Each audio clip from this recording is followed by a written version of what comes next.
والله انا شفت الاكله دي عند واحده حبيبتي عجبتني قوي، قلت اجربها ونجربها مع بعض ونشوف هتبقى طعمها ايه وشكلها ايه. بصراحه هي لحد الان تحفه تحفه وريحتها تحفه وجميله جدا جدا جدا. ازيكم عاملين ايه؟ ازيكم حبايبي عاملين ايه؟ والله انا مقصره معاكم جدا جدا يعني في الفيديوهات، معلش وربنا يصلح الحال يا رب دايما. بصوا بقى احنا عامله الاكل ديت الخطيره دي، بانيه بقى، لا قلي ولا تعب ولا وجع قلب ولا وقفه مطبخ ولا الكلام ده. هو كله خد 10 دقايق في الفرن و5 دقايق من فوق الشوايه وشكرا. هي ربع ساعه كده واستوى بقى تحفه وجميل جدا. ونشوف كمان اهو، بسم الله الرحمن الرحيم، اهو بصوا مستوي وجميل وتحفه تحفه تحفه تحفه. طبعا لازم ندوق كده قدامكم. بسم الله.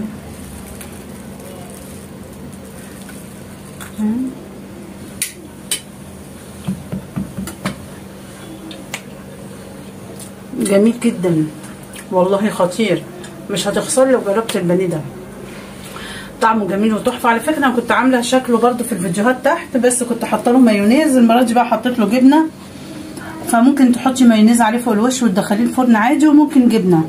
انا عاملاه بمايونيز وجربته المره دي بقى بالجبنه، بس تحفه. ولسان عصفور، عايزه اقول لكم بقى في تركايه كده، في مره هعمل لكم بقى شوربه لسان عصفور تحفه.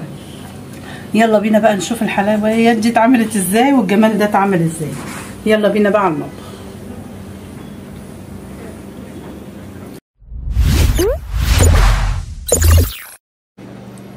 هنا المقادير معانا اهو. انا جبت نص كيلو بانيه. بصوا شايفه هنا بقى بصله مبشوره، هنا طماطميه مبشوره، هنا طماطم مقطعه حتت صغيره وفلفل متقطع وليمونه و3 فصوص توم، وهنا بقى ملح وفلفل وبهارات فراخ وورق لورا مطحون، وهنا 3 معالق خل. بس كده، هي المقادير دي هي اللي عندي. طبعا هحط كله على بعضه بقى. الاول بقى هجيب كده، هحط الطماطميه المبشوره والبصله المبشوره و3 فصوص التوم اهو، ودي طماطميه واحده بس كده مبشوره عشان بس انقع فيهم البانيه، وهعصر عليهم الليمونه كده بس كده. بعد عصير الليمون بقى احط حبه الخل اهي كده، قلبتها. هحط الخل برضو 3 معالق خل كده او معلقتين كبار، واحط البهارات والملح اهو بس كده. طبعا اي بهارات انت بتحطيها حطيها براحتك، ما فيش اي حاجه يعني، اللي انت عارفاه حطيه، مش حاجه يعني. بس وهقلبها كده حلو كده مع بعضها. خلاص كده قلبنا البصله بالتوابل. هنيجي نقلب بقى النص كيلو البانيه، هقلبهم. بس انا ما بعرفش اقلب بقى بالمعلقه، انا اعرف اقلب بايدي كده بس عشان احس ان كل الخلطه دخلت جوه الفراخ البانيه بس كده. خلاص هسيبها بقى ساعتين، هسيبها 3 اهي زي ما انتم شايفين كده. هسيبها في التلاجة شويه. هاجي بقى بعد ما سبتها رحت حطاها في قلب عشان بس الخلطه تبقى فيها كده وطعمها حلو.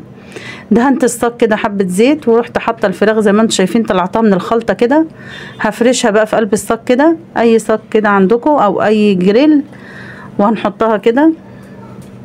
احسن من البانيه المقلي واحسن من اي بانيه بصراحه.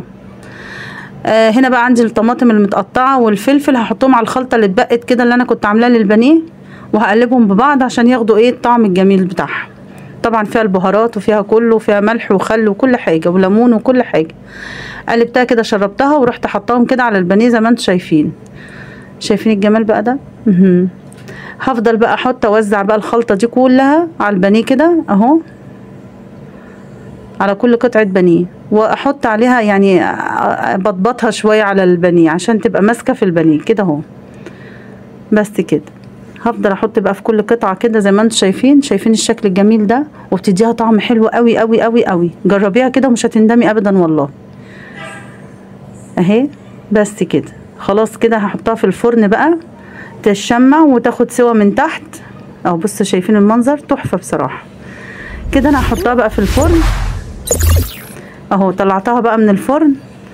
بصوا هي كده استوت من تحت، شايفين اهو، يعني استوت عامه كده من تحت، بس مش ناقص بقى لان ايه هحط لها الجبنه من فوق عشان بس ما تروحش الجبنه على الفاضي. فانا قلت احطها تحت الشوايه، مش هتاخد 10 دقايق اهو زي ما انتم شايفين كده.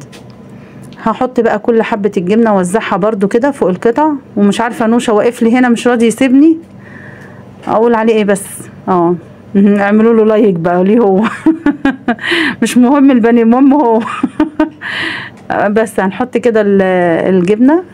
ايوه شايفين الشكل بقى بتاعها ده. هحطها بقى تحت الفرن كده، تحت الشواية في الفرن. مش هتاخد يعني 3 دقايق كده، 5 دقايق بالكتير قوي، ما تطولوش يعني.